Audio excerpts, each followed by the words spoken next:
హైదరాబాద్లో గల్లీ గల్లీకి హోటళ్లు, రెస్టారెంట్లు, ఫాస్ట్ ఫుడ్ సెంటర్లు, జ్యూస్ పాయింట్లు కానొస్తుంటాయి. ఎవ్వరికి ఏది నచ్చితే అది తింటారు.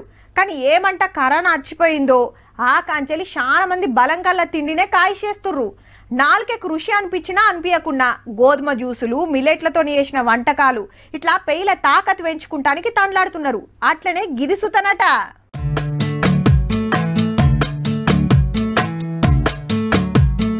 ఉత్త పాలు కాదుల్లో బార్లీ పొడి కలిపిన పాలు.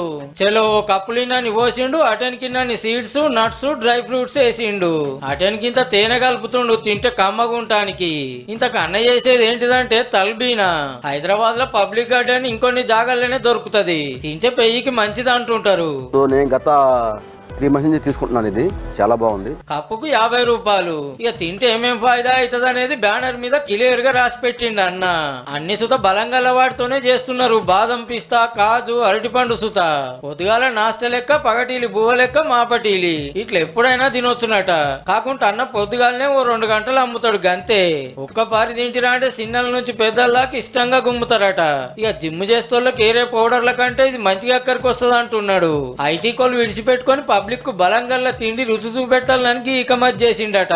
నేను 1 year నుంచి బిజినెస్ స్టార్ట్ చేసిన తల్బీనా బార్లీ పిండితో చేస్తారు. It's very good for health. అట్లనే మొలకలు, జ్యూసులు చూతా అమ్ముతున్నాడు. తల్బీనాతోనే ఎంత వెనకేస్తామన్నది కాదు, వెనకటి నుంచి ఉన్నదే గాని చాలా మందికి తెలియదు. తింటే ఎంత ఫాయిదా అవుతుందో ఎరక చేస్తానికే తనలాడుతుండట అన్న.